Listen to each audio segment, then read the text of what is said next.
Hello प्यारे मित्रों, देश के नौजवानों, साथियों, सभी का स्वागत अभिनंदन है उत्कर्ष की इस पवित्र धरा पर।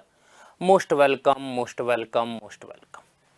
तारों की टिमटिमाहट, हीरे की चमक, तारों की टिमटिमाहट, हीरे की चमक, इंजन की गर्जना, फोटोन का करिश्मा, न्यूट्रॉन की बौछार, हीलियम पर प्रहार, मिलकर करते हैं आप सभी का आदर और सत्कार, आदर और सत्कार। नमस्कार दोस्तों, साथियों, स्वागत अभिनंदन आपका भौतिक विज्ञान की इस ओजस्वी कड़ी में।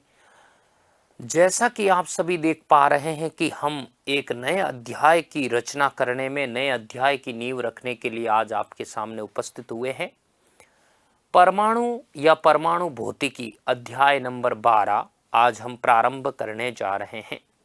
क्या इसके अंदर खास होगा, कौन कौन सी बातें आपको पढ़नी हैं, किस पे ज़्यादा बल देना है, कौन सी वस्तुओं को, कौन से टॉपिक्स को हमें ज़्यादा प्रभावी तरीके से पढ़ना है, इन सभी बातों पर थोड़ा ध्यान देंगे अपन, फिर आगे बढ़ते हैं। तो देखिए, आज हम एक नए अध्याय की नींव रखने वाले हैं। मैं कहूँगा ये जो अध्याय है, ये अध्याय नंबर है हमारा 12। मैं कहूँगा परमाणु या फिर परमाणु भौतिकी। नहीं आया समझ में?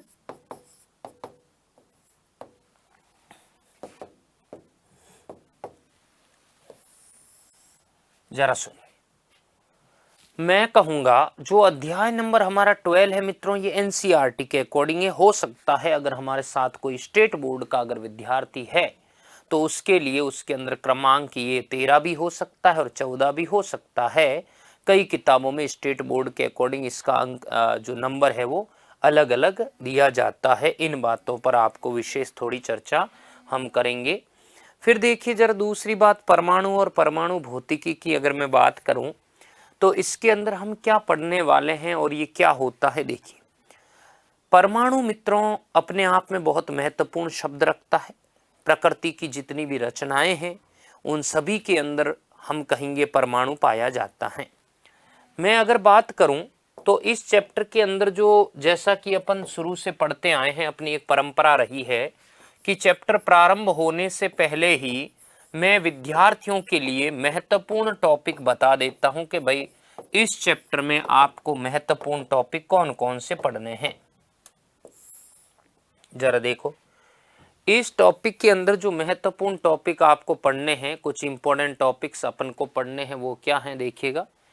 वो पॉइंट है हमारा पहला, मैं कहूँगा सबसे इंपॉर्टेंट टॉपिक है बोहर का परमाणु मॉडल। बोहर का परमाणु मॉडल, बोहर का परमाणु, बोहर का परमाणु मॉडल एवं उसके अनुप्रयोग। बोहर का परमाणु मॉडल एवं उसके अनुप्रयोग, ये बात हमें ध्यान रखनी है कि बोहर का परमाणु मॉडल और इसके अनुप्रयोग क्या है, हमें इस बात पर थोड़ा ध्यान देना है। सबसे अगर इस चैप्टर की शानो शौकत अगर अपन कहें, जो सबसे इंपॉर्टेंट चैप्टर का पोर्शन हम कहें तो वो है बोहर का परमाणु मॉडल।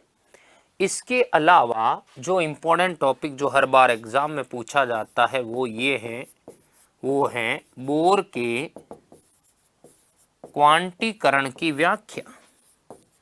बोर के क्वांटीकरण की व्याख्या। नहीं आया समझ में? बोहर के क्वांटीकरण की हमें व्याख्या। ये एक अपने आप में बहुत ही महत्वपूर्ण इंपॉर्टेंट टॉपिक है, शानदार, बोहर के क्वांटीकरण की व्याख्या। इसके अलावा इसके अंदर जो है रदरफोर्ड, रदरफोर्ड का अल्फा प्रकीर्णन मॉडल, रदरफोर्ड का अल्फा प्रकीर्णन मॉडल। जरा सुनिए, तो ये कुछ इंपॉर्टेंट टॉपिक है, बहुत ही शानदार हम पढ़ने वाले हैं। इन टॉपिक्स को ध्यान में रखना है। और मित्रों, हो सकता है आपके स्टेट बोर्ड में अलग अंक हो, परंतु एनसीईआरटी के अंदर ये आपको जो है 4 से 5 अंक दिलाने वाला है। ये वाला चैप्टर इससे ज़्यादा आपको अंक नहीं दिलाएगा। जनरली 4 से 5 अंक में एवरेज बता रहा हूँ। कई किताबों में कई बार मित्रों संशोधन भी हुआ है। जैसे हम कहें कि जो आज से हम कहें कि जो 5 साल पहले जब सिलेबस हुआ करता था तो उसके अंदर ये 4 नंबर का था, तो कई बार ये 3 नंबर का होता है, कई बार ये 4 नंबर का होता है। इस तरह से ये चैप्टर है। तो चलिए शुरू करते हैं। क्या है परमाणु और परमाणु भौतिकी क्या है। सबसे पहले मैं टाइटल डाल रहा हूं, वो है मेरे पास परमाणु भौतिकी।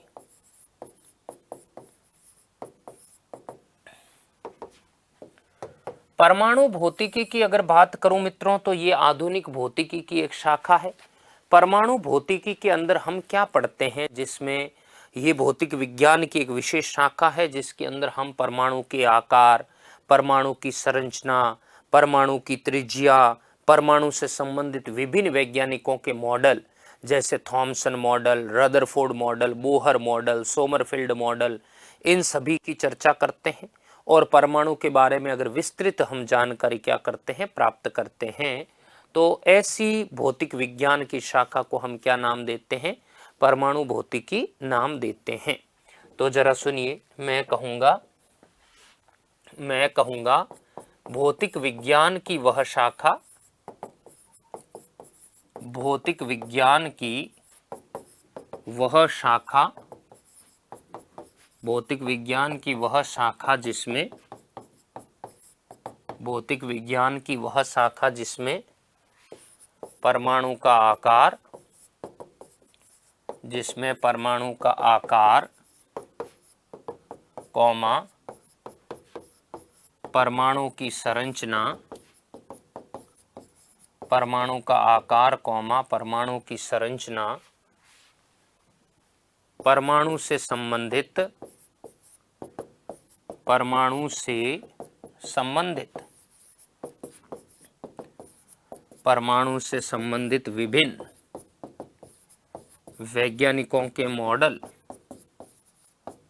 विभिन्न वैज्ञानिकों के मॉडल, विभिन्न वैज्ञानिकों के मॉडल, जैसे मैं कहूँगा जैसे थॉमसन मॉडल, मैं कहूँगा जैसे थॉमसन मॉडल और Rutherford model, Thompson model, Rutherford model, Thompson model, Rutherford model एवं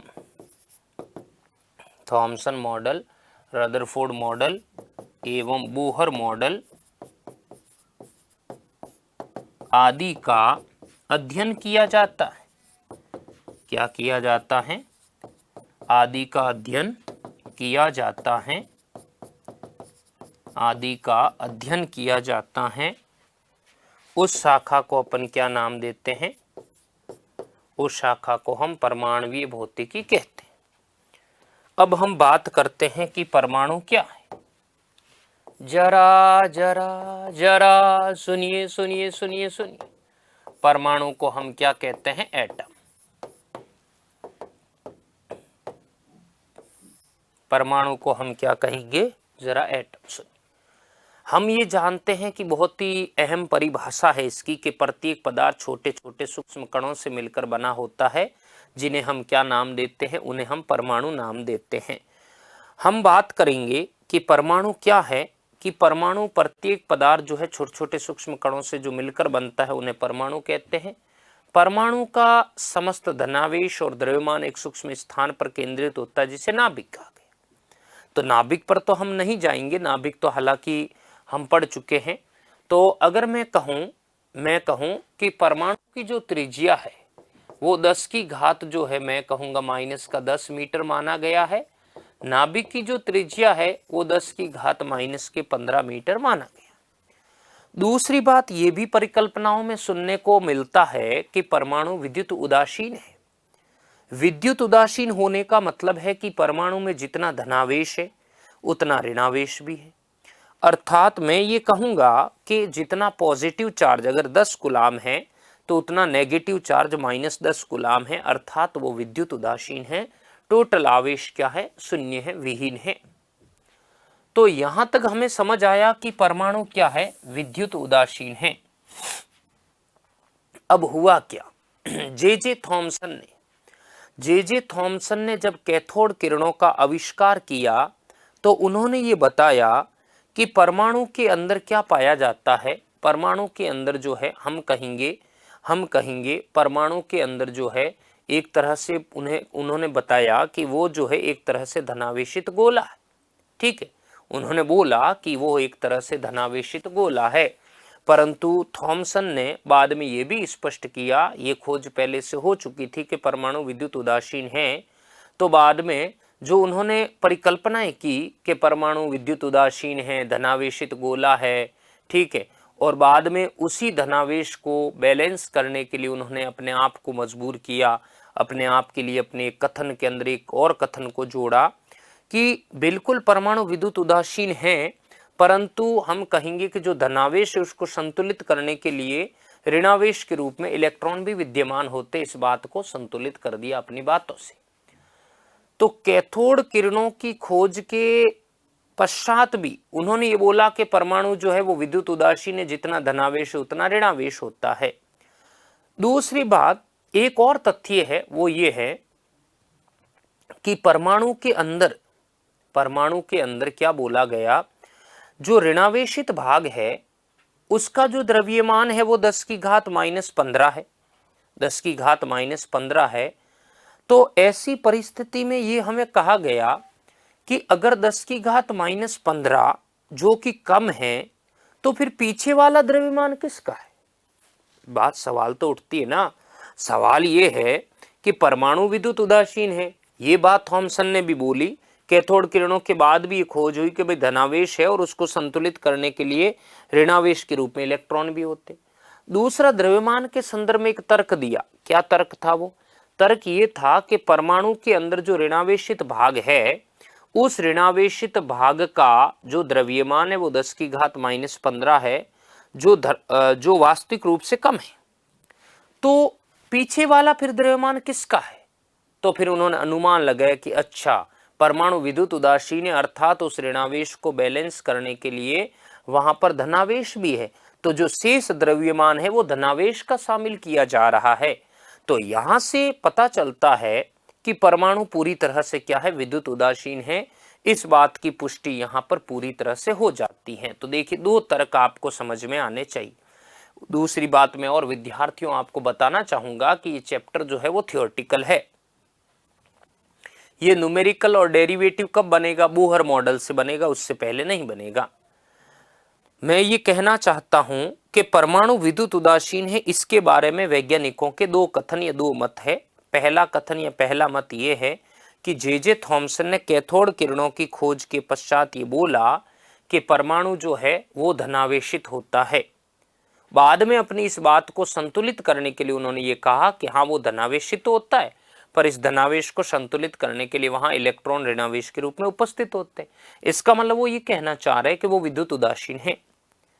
दूसरी बात, उन्होंने तो नहीं बोला, पर यह प्रेक्षण है कि परमाणु के अंदर जो ऋणावेशित खंड है उसका द्रव्यमान 10⁻⁻15 है, जो परमाणु के द्रव्यमान की तुलना में कुछ कम है।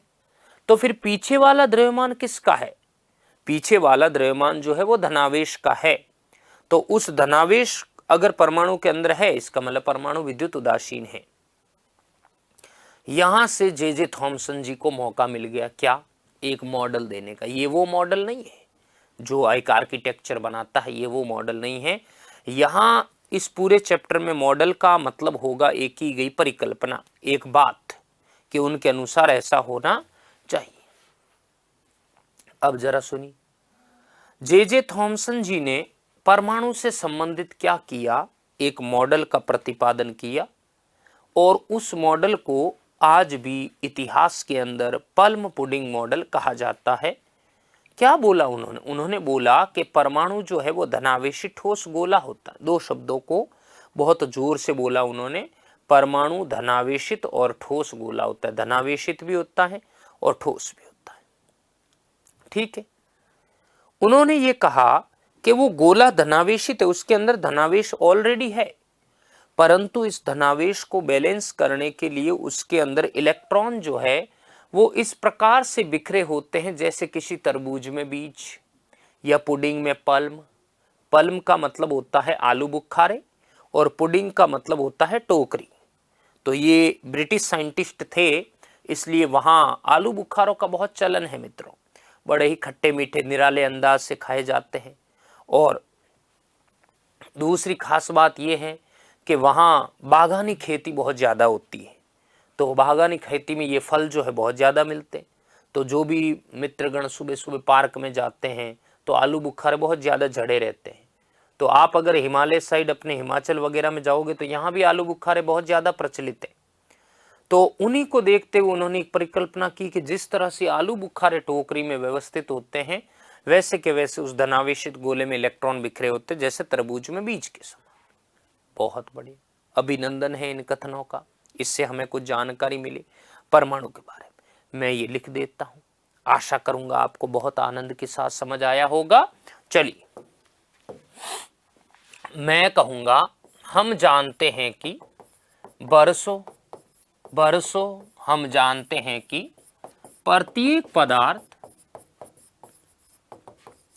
प्रत्येक पदार्थ छोटे छोटे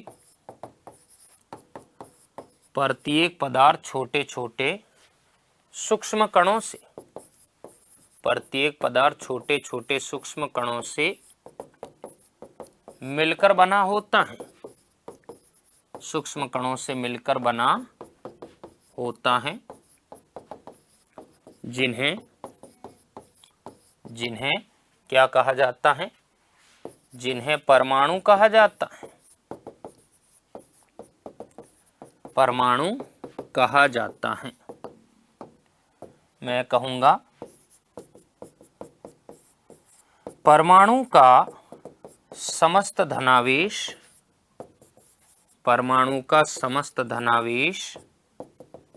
व द्रव्यमान, परमाणु का समस्त धनावेश व द्रव्यमान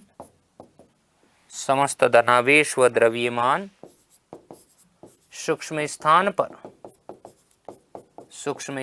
पर परमाणु का समस्त धनावेश व द्रव्यमान सूक्ष्म स्थान पर केंद्रित होता है, जिसे नाभिक कहा जाता है। जिसे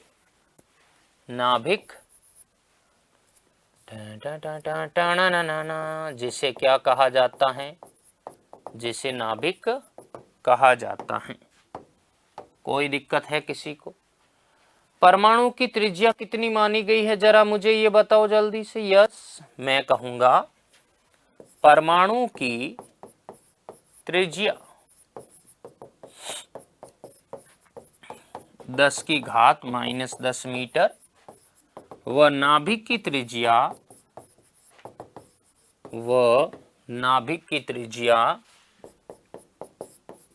10⁻⁻15 मीटर मानी जाती है।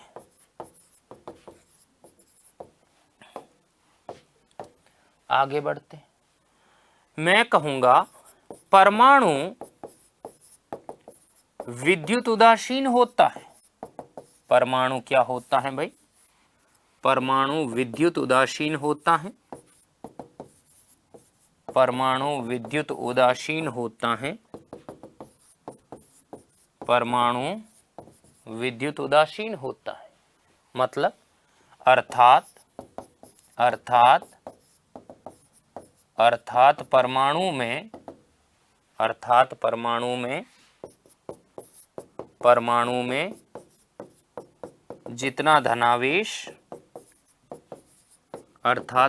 में जितना धनावेश होता है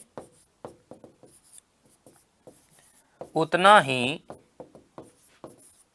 ऋणावेश भी उपस्थित होता है। अर्थात परमाणु में जितना धनावेश होता है उतना ही ऋणावेश भी उपस्थित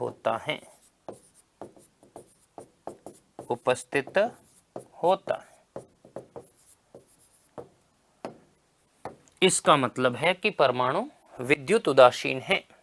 अब देखो, परमाणु के विद्युत उदासीन होने, परमाणु के विद्युत उदासीन होने के संदर्भ में, परमाणु के विद्युत उदासीन होने के संदर्भ में, वैज्ञानिकों के कई मत प्रचलित हैं। मैं कहूंगा वैज्ञानिकों के कई मत प्रचलित हैं। क्या है ऐसे विचार भाई, बताओ जरा। कई मत प्रचलित है। पहला क्या है, जे थॉमसन ने क्या बोला, मैं कहूंगा जे थॉमसन के अनुसार, जे थॉमसन ने कैथोड किरणों की खोज के पश्चात,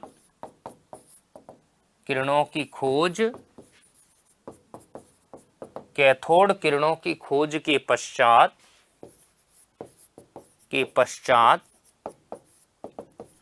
यह स्पष्ट किया कि परमाणु धनावेशित है। क्या बोला कि परमाणु धनावेशित गोला है, परमाणु धनावेशित है। परंतु और क्या बताना चाह रहे थे, परंतु विद्युत उदासीन क्या किया, परंतु विद्युत उदासीन सत्यापित करने के लिए उन्होंने एक और तर्क दिया। सत्यापित करने के लिए यह तर्क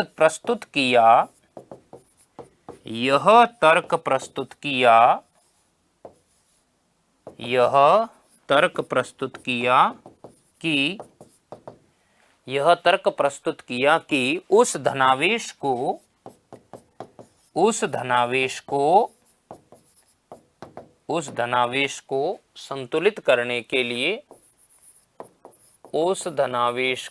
संतुलित करने के लिए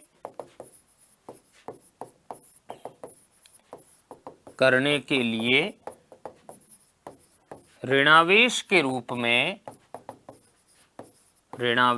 रूप में संतुलित करने के लिए ऋणावेश के रूप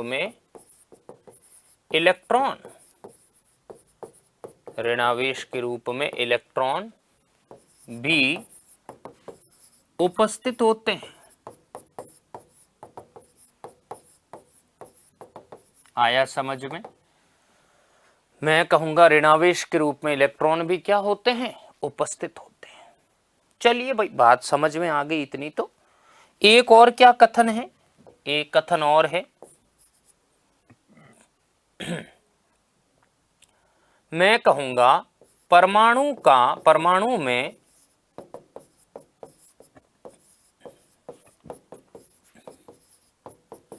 ऋणावेशित भाग का द्रव्यमान, परमाणु में ऋणावेशित भाग का द्रव्यमान 10⁻⁻15, जो कि वास्तविक द्रव्यमान से कम है, जो कि वास्तविक द्रव्यमान से कम है, जो कि वास्तविक द्रव्यमान से क्या है, कम है, वास्तविक द्रव्यमान से क्या है, कम है। अतः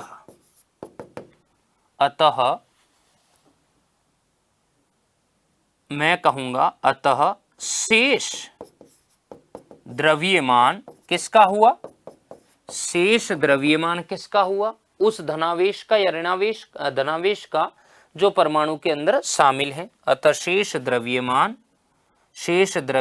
जो है, शेष द्रव्यमान मैं कहूंगा ऋणावेशित हो गया। शेष द्रव्यमान धनावेशित खंड के कारण ही शामिल होता है, धनावेशित भाग के कारण ही धनावेशित भाग के कारण ही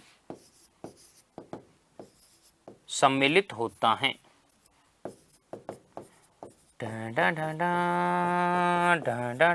सम्मिलित होता। क्या ये क्लियर हुआ? तो इन सभी बातों से हमें पता चलता है कि परमाणु विद्युत उदासीन है। और अब सबसे पहले जिन्होंने बाजी लगाई वो थे थॉमसन महाराज। जरा सुनिए, थॉमसन ने परमाणु की व्याख्या करने के लिए, थॉमसन ने परमाणु की व्याख्या करते हुए, थॉमसन ने परमाणु की व्याख्या करते हुए एक मॉडल का प्रतिपादन किया। एक मॉडल का प्रतिपादन किया जिसे पल्म पुडिंग मॉडल कहा जाता है। जिसे पल्म पुडिंग मॉडल कहा जाता है।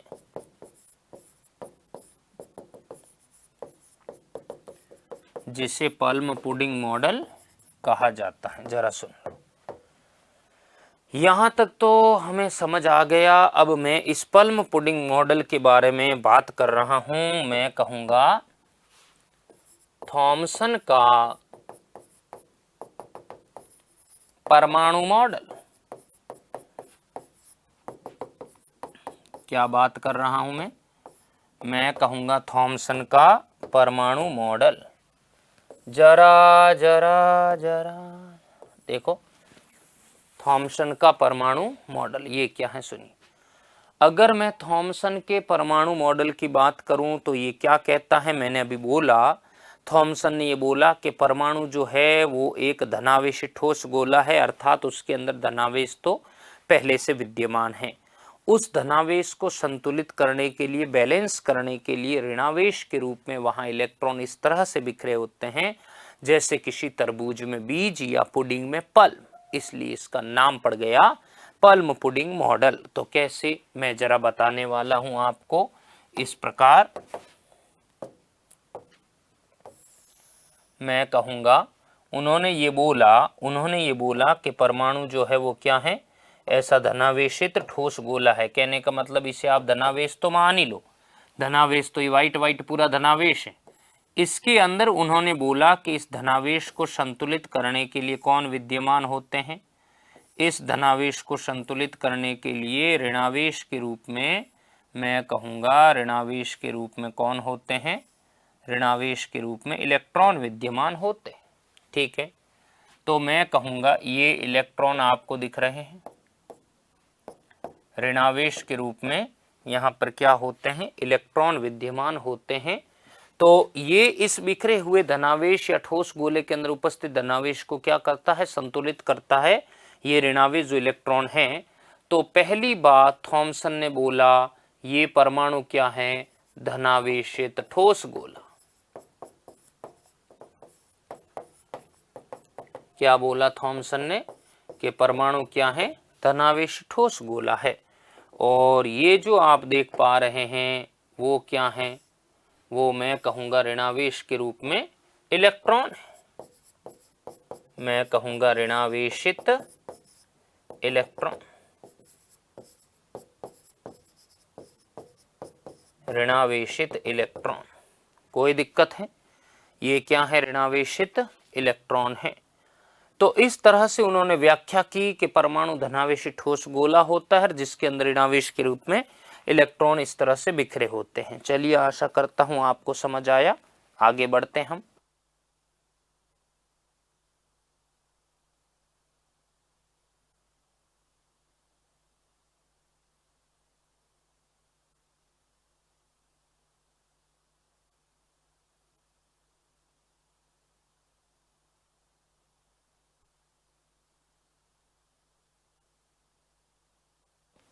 चलो मैं आगे चलिए, तो मैं इसको लिख देता हूं। थॉमसन जी का क्या कथन है, जरा सुनिए।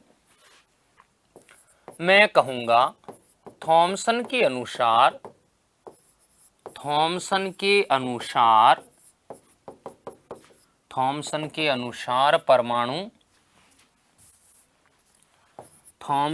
अनुसार परमाणु धनावेशित ठोस गोला होता है। परमाणु धनावेशित ठोस गोला होता है। मैं कहूँगा थॉमसन के अनुसार परमाणु धनावेशित ठोस गोला होता है, जिसमें धनावेशित ठोस गोला होता है। मैं कहूँगा जिसमें ऋणावेश के रूप में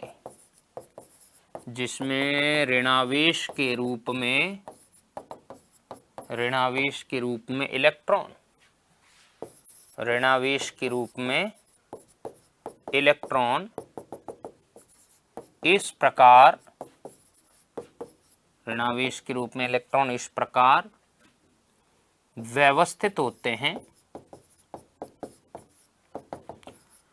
इस प्रकार व्यवस्थित होते हैं, जैसे ऋणावेश के रूप में इलेक्ट्रॉन इस प्रकार व्यवस्थित होते हैं जैसे किसी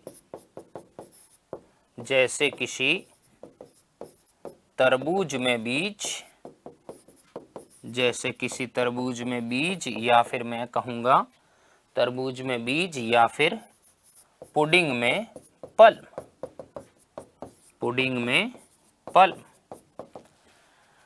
मैं कहूँगा थॉमसन के अनुसार परमाणु धनावेशी ठोस गोला होता है, जिसमें ऋणावेश के रूप में इलेक्ट्रॉन इस प्रकार व्यवस्थित होते हैं जैसे किसी तरबूज में बीज या पुडिंग में पल्म।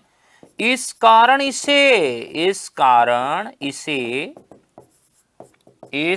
इसे पल्म पुडिंग मॉडल भी कहते हैं। पल्म पुडिंग मॉडल कहा जाता है। क्या ये क्लियर है? एक शब्द इन्होंने जो बोला थॉमसन ने वो थोड़ा विचारणीय है कि परमाणु धनावेशी ठोस गोला, ये शब्द इन्हें नहीं कहना चाहिए क्योंकि रदरफोर्ड जो है खोखला कह देंगे तो ये कथन फिर फेल हो जाएगा। तो धनावेशी ठोस गोला है जिसमें ऋणावेश के रूप में इलेक्ट्रॉन इस प्रकार व्यवस्थित होते हैं जैसे किसी तरबूज में बीज या पुडिंग में पल्म। इस कारण इसे पल्म पुडिंग मॉडल भी कहा गया है। ये मॉडल है भाई परमाणु के अनुसार। चलिए, क्या इसके निष्कर्ष थे? जरा सुनिए। मैं कहूंगा थॉमसन मॉडल के निष्कर्ष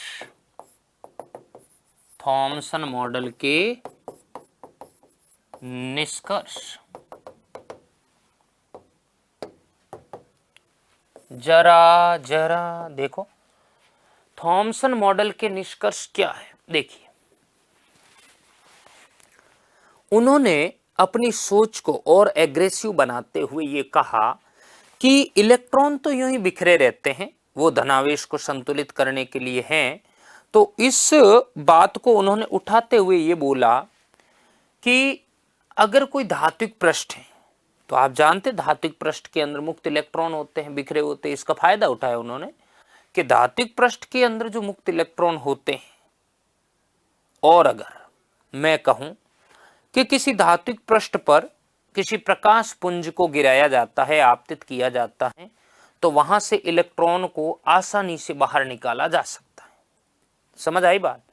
अब उन्होंने इस मॉडल के आधार पर धातु को लेते हुए तुलना करते हुए ये कथन की बात कही कि इस कथन से या इस मॉडल से निष्कर्ष प्राप्त होता है कि किसी धात्विक पृष्ठ पर जब हम प्रकाश पुंज की बमबारी करवाते हैं तो प्रकाश पुंज की बमबारी करवाने से धात्विक पृष्ठ से इलेक्ट्रॉन का क्या होने लगता है? उत्सर्जन होने लगता है, या इलेक्ट्रॉन का उत्सर्जन हो जाता है। तो ये बात उन्होंने इसी कथन के आधार पर कही थी कि भाई इलेक्ट्रॉन बिखरे होते तो इन्हें निकालना आसानी से संभव हो जाएगा। दूसरी बात उन्होंने ये कही कि जैसे ये जो अपन ने पढ़ा ना, ये हम पढ़ चुके हैं, विकिरण और द्रव्य की द्वैत प्रकृति, ये प्रकाश विद्युत प्रभाव की घटना को संबोधित कर रहा है। तो इसका मतलब इस मॉडल से प्रकाश विद्युत प्रभाव, तापायनिक उत्सर्जन, विद्युत उत्सर्जन जैसी घटनाओं का सत्यापन होने लगा। फिर उन्होंने दूसरा कथन ये बोला निष्कर्ष के रूप में कि अगर कोई इलेक्ट्रॉन है परमाणु के अंदर है तो यहाँ पे क्या होगा कि परमाणु, जब भी कोई प्रकाश पुंज उस परमाणु के अंदर उपस्थित इलेक्ट्रॉन के पास जाएगा तो वो उस ऊर्जा को क्या करेगा, उस ऊर्जा को क्या करेगा, ग्रहण कर लेगा और ग्रहण करके उत्तेजित होगा और विकिरण उत्सर्जित करेगा।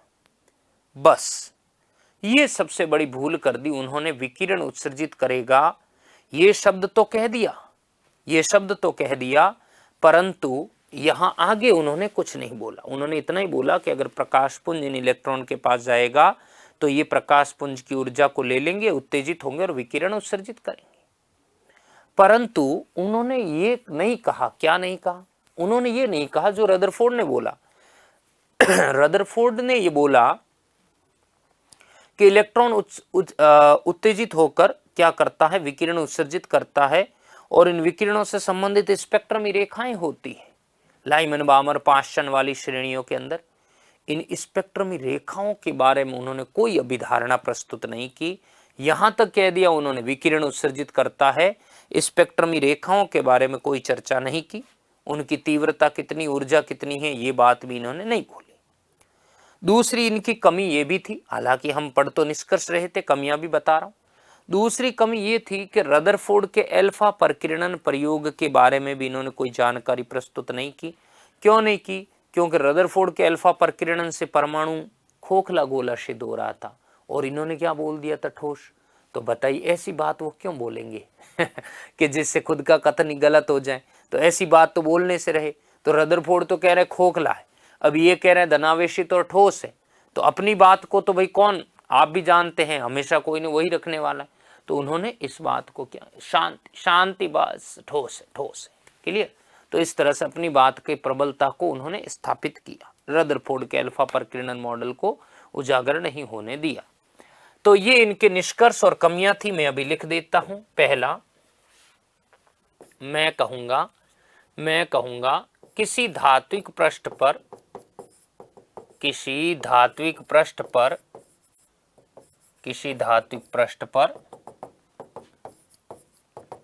प्रकाश पुंज, धात्विक पृष्ठ पर प्रकाश पुंज आपतित करने पर, मैं कहूंगा किसी धात्विक पृष्ठ पर प्रकाश पुंज आपतित करने पर, धात्विक पृष्ठ पर प्रकाश पुंज आपतित करने पर क्या होता है, उस पृष्ठ से इलेक्ट्रॉन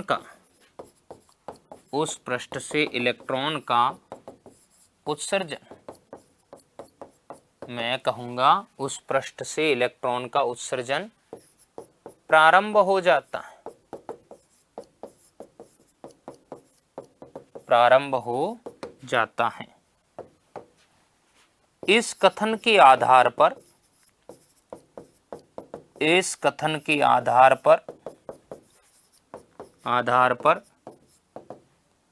निम्न घटनाओं की,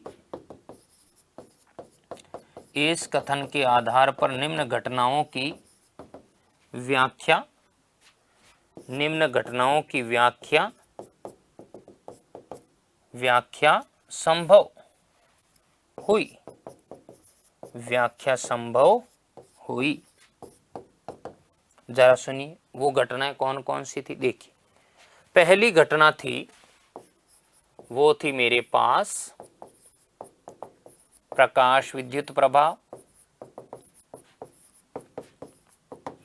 वो घटना थी मेरे पास प्रकाश विद्युत प्रभाव। दूसरी तापायनिक उत्सर्जन, तापायनिक उत्सर्जन। और तीसरी विद्युत उत्सर्जन। इन घटनाओं की संभव हो सकी व्याख्या। ठीक है, दूसरा निष्कर्ष क्या था? दूसरा निष्कर्ष ये था, क्या बोला उन्होंने? दूसरे निष्कर्ष में ये बोला कि अगर प्रकाश पुंज किसी परमाणु के इलेक्ट्रॉन पर आपतित होगा तो उस ऊर्जा को ग्रहण कर लेंगे और उत्तेजित होंगे और क्या करेंगे, विकिरण उत्सर्जित करेंगे। थॉमसन के अनुसार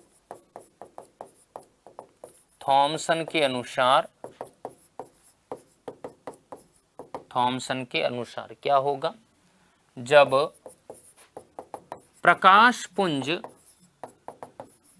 जब प्रकाश पुंज परमाणु के इलेक्ट्रॉन पर, थॉमसन के अनुसार जब प्रकाश पुंज परमाणु के इलेक्ट्रॉन पर आपतित होता है,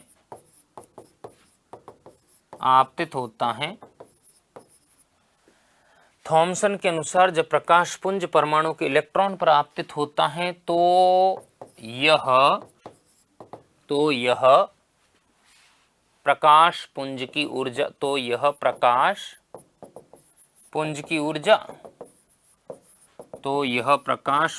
ऊर्जा को ग्रहण कर लेते हैं।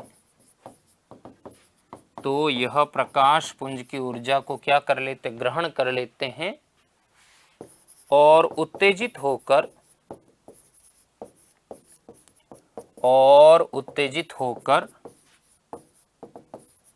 विकिरण उत्सर्जित करते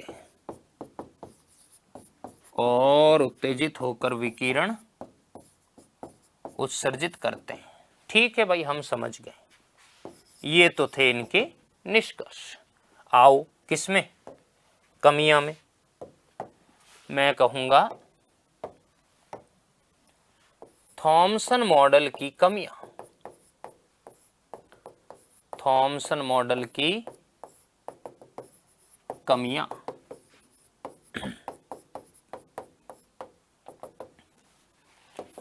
जरा क्या है सुनिए। थॉमसन मॉडल की अगर कमियों की मैं बात करूं तो ये क्या होगा। थॉमसन मॉडल की कमियों का मीनिंग यहाँ पर ये है मित्रों, मैं कहूँगा इसके अंदर कौन कौन सी कमियां रही हैं। पहली ये रही है कि थॉमसन का परमाणु मॉडल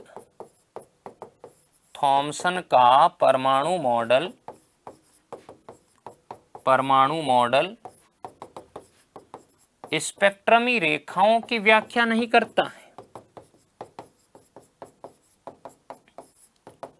थॉमसन का परमाणु मॉडल स्पेक्ट्रमी रेखाओं की व्याख्या नहीं करता है।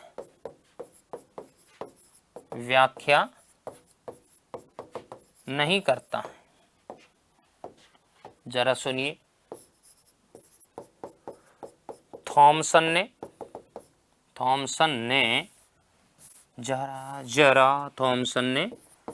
रदरफोर्ड के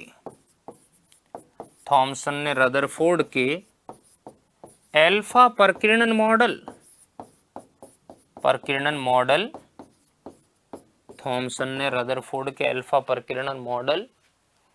के संदर्भ में कोई अभिधारणा प्रस्तुत नहीं की।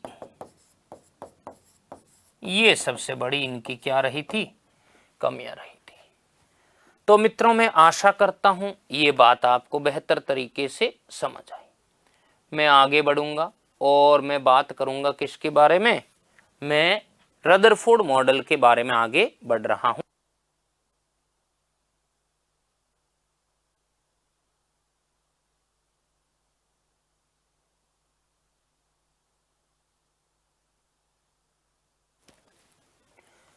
तो चलूं सुनिए, आगे बढ़ रहा हूं। रदरफोर्ड का अल्फा प्रकीर्णन मॉडल हमें पढ़ना है। उससे पहले वहां अल्फा प्रकीर्णन मतलब अल्फा कणों का प्रकीर्णन है, हमें ये जानकारी होनी चाहिए कि अल्फा कण क्या है। अगर हमें ये जानकारी नहीं है तो उस मॉडल में हम सफल नहीं हो पाएंगे। रदरफोर्ड जी तो सफल हो गए। तो पहले मैं आपको पढ़ाने वाला हूं कि अल्फा कण क्या होते हैं, उसके बाद मैं इसके बारे में चर्चा कर रहा हूं। सुनिए, अल्फा कण का मतलब होता है ये द्विआयनित हीलियम के नाभिक होते हैं। किसके होते हैं, ये द्विआयनित हीलियम के नाभिक होते हैं। मतलब हीलियम जो है उसके ये नाभिक है और ये धनावेशित कण माने गए हैं। इनका जो द्रव्यमान है मित्रों, हम इन्हें यूं दर्शाते हैं, अल्फा बराबर होता है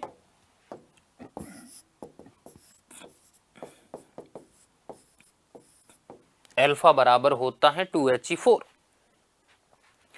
मैं कहूँगा इनका जो द्रव्यमान होता है वो क्या होता है, वो होता है मैं कहूँगा प्रोटॉन के द्रव्यमान का 4 गुना, और इन पर जो आवेश होता है वो प्रोटॉन के आवेश का क्या होता है, 2 गुना होता है। प्रकृति में मित्रों थोरियम है, पोलेनियम है, नेपच्यूनियम है, ऐसे कई तत्व है जो स्वतः अल्फा कणों का क्या करते, उत्सर्जन करते, किसी मशीनरी की उन्हें जरूरत नहीं पड़ती। तो अब आप ये भी नहीं कह सकते कि सर ये कहाँ पाए जाते, ये तत्वों से ही जो उत्सर्जित होते हैं। हालांकि हम और पढ़ भी चुके हैं नाभिक के अंदर के ये क्या क्या होते हैं, क्या क्या कैसे धनावेश आता है, इनके एक के निकलने से परमाणु के नाभिक के ऊपर क्या प्रभाव पड़ता है। तो ये द्विआयनित हीलियम के क्या है, नाभिक है, ये धनावेशित कण है। दूसरी बात, ये इनका जो आवेश होता है वो प्रोटॉन के आवेश का 2 गुना और द्रव्यमान जो होता है वो 4 गुना होता है। और ऐसे कई तत्व है जो अल्फा कण खूब देते हैं प्रकृति में। तो मैं लिख देता हूं, फिर मैं बात करता हूं। देखिए, यह द्विआयनित हीलियम के नाभिक होते हैं, यह द्विआयनित हीलियम के नाभिक होते हैं, यह द्विआयनित हीलियम के क्या होते हैं भाई, यह द्विआयनित हीलियम के क्या होते हैं, नाभिक होते हैं। दूसरी बात मैं कहूंगा इन कणों पर आवेश प्रोटॉन पर उपस्थित आवेश का 2 गुना, प्रोटॉन पर उपस्थित आवेश का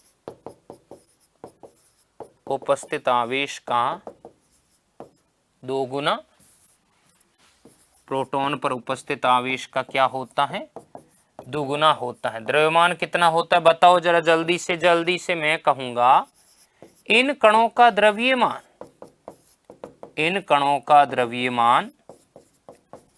मैं कहूंगा प्रोटॉन के द्रव्यमान का 4 गुना होता है, द्रव्यमान का 4 गुना होता है। ठीक है, हम लोग समझ गए। फिर क्या है, मैं कहूंगा प्रकृति में पोलेनियम है,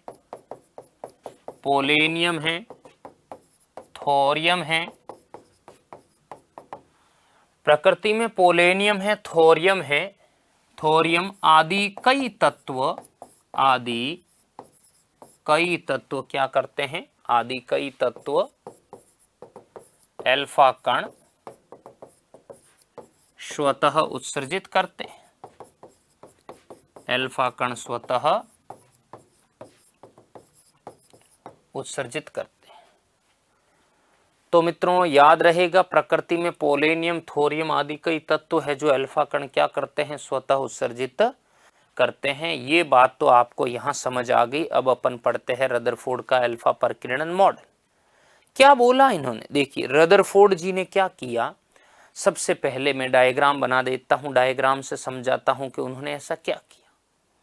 रदरफोर्ड महोदय ने 10⁻³ मिलीमीटर की पतली स्वर्ण झिल्ली ली। सवाल उठता है स्वर्ण झिल्ली क्यों ली, वेट मैं बताऊंगा।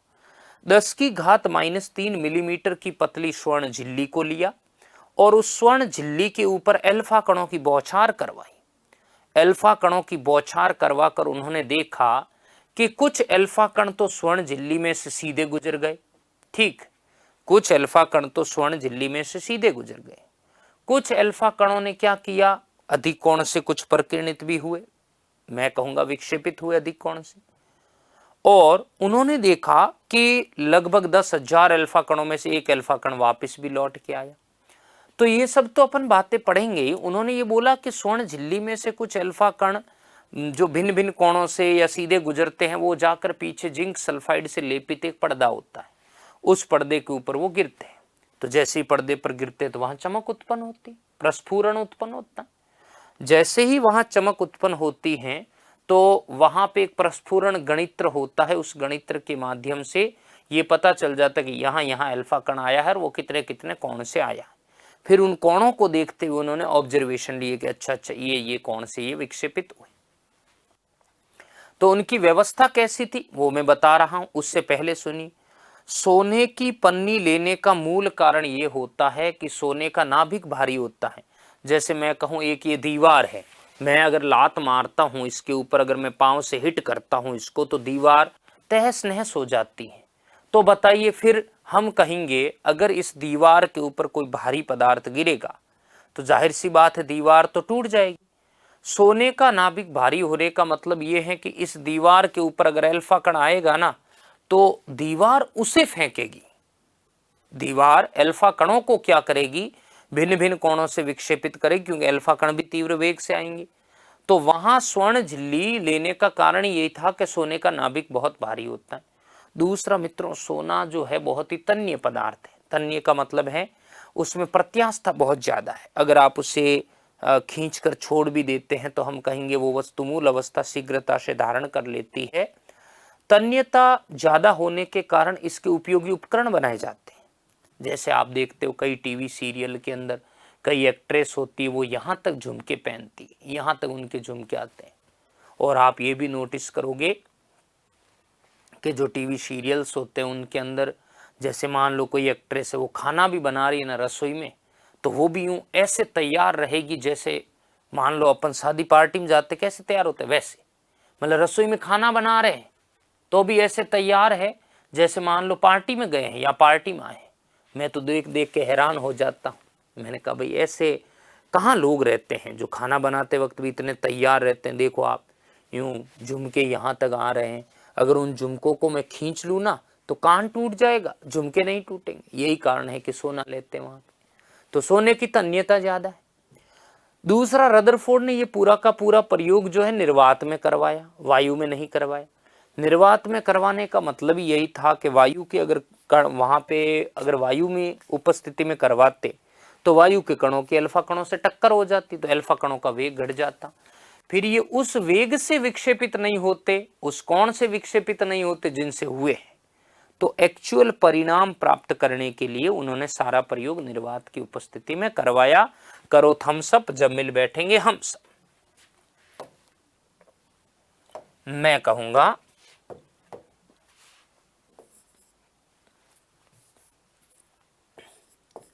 रदरफोर्ड का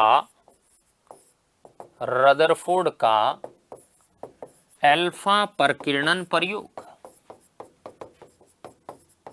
रदरफोर्ड का अल्फा प्रकीर्णन प्रयोग क्या है सुनिए। पहले प्रयोग समझते हम। क्या किया रदरफोर्ड ने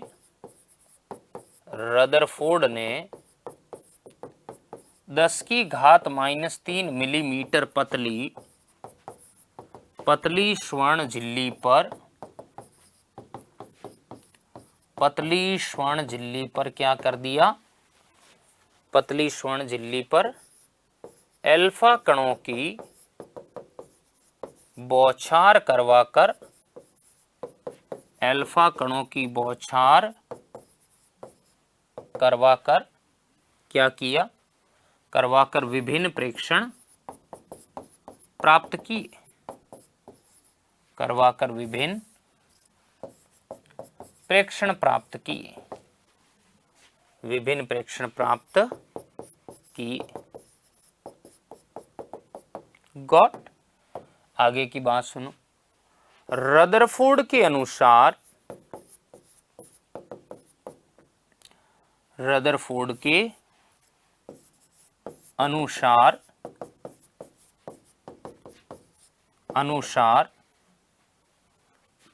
10⁻³ मिलीमीटर पतली स्वर्ण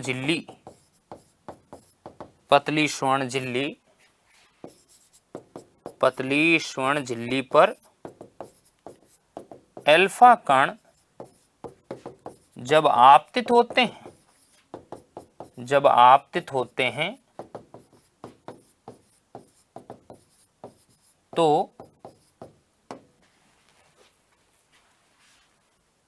वे भिन्न भिन्न कोणों से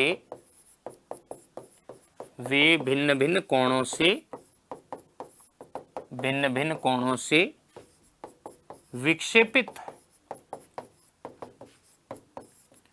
तो वे भिन्न भिन्न कोणों से विक्षेपित हो जाते हैं और मैं कहूंगा यह विक्षेपित अल्फा कण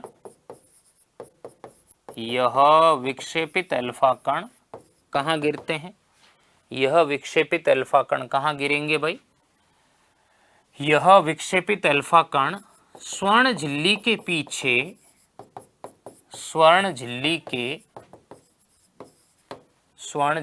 पीछे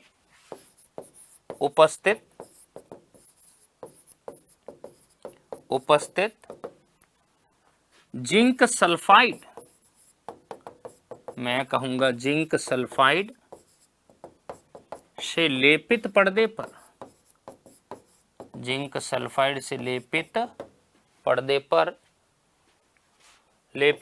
पर आपतित होते हैं, जिससे मैं कहूंगा पर्दे पर प्रस्फुरण, जिससे पर्दे पर क्या होता है? जिससे पर्दे पर प्रस्फुरण या चमक उत्पन्न होने लगती है। बोलो ना, मुगेम्बो खुश हुआ, नहीं आया, चमक उत्पन्न होती है।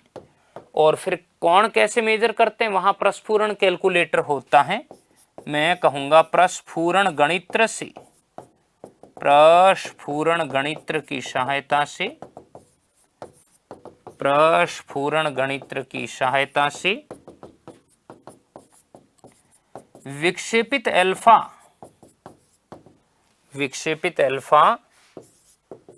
कण के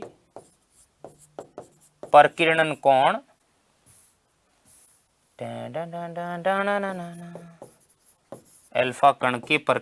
कोण ज्ञात किए जाते हैं। चलिए मित्रों, डायग्राम वगैरह कैसे होगा वो मैं आपको अगली कड़ी में बताऊंगा। अभी समय सीमा थोड़ी मुझे बाध्य कर रही है। मैं आपको बता देता हूं कि अपन ने आज क्या क्या पढ़ा। हमने नया अध्याय शुरू किया, महत्वपूर्ण टॉपिक मैंने बताया कि ये अपन को पढ़ने हैं। ठीक है, रदरफोर्ड का अल्फा प्रकीर्णन हमने शुरू कर दिया है। परमाणु भौतिकी, भौतिक विज्ञान की एक अलग से शाखा है जिसके अंदर हम ये पढ़ने वाले हैं। परमाणु हम जानते हैं कि प्रत्येक पदार्थ छोटे छोटे कणों से मिलकर बना होता है, जिन्हें परमाणु कहते हैं। ठीक है, और इसकी त्रिज्या वगैरह ये सब अपन जानते हैं। थॉमसन का मॉडल देख लेते हैं। थॉमसन ने ये बोला कि परमाणु जो है धनावेशी ठोस गोला है और इसमें इलेक्ट्रॉन इस प्रकार बिखरे रहते जैसे तरबूज में बीज। इनके कुछ निष्कर्ष भी थे, जिनसे क्या हुआ, प्रकाश, विद्युत प्रभाव, तापायनिक उत्सर्जन, विद्युत उत्सर्जन की व्याख्या हुई। और उन्होंने कहा कि अगर प्रकाश पुंज इलेक्ट्रॉन पर आएगा तो प्रकाश पुंज की ऊर्जा को ग्रहण कर इलेक्ट्रॉन उत्तेजित होंगे। ये इनकी कुछ कमियां थी। हमने अल्फा कण पढ़ा कि द्विआयनित हीलियम के नाभिक हैं, इनका आवेश दुगुना है, द्रव्यमान चौगुना है प्रोटॉन का। और हम रदरफोर्ड के अल्फा प्रकीर्णन प्रयोग पे आए हैं। कैसे स्वर्ण झिल्ली होगी, किस तरह से इन्होंने बमबारी करवाई, हम सब आगे पढ़ने वाले हैं। आज के लिए इतना ही रखते हैं, इसको यहीं से उठाएंगे आगे। तो आप सब पढ़ें, लिखें, नोट्स बनाएं, अच्छे से अच्छा करें। Thank you, take care, bye bye, जय हिंद।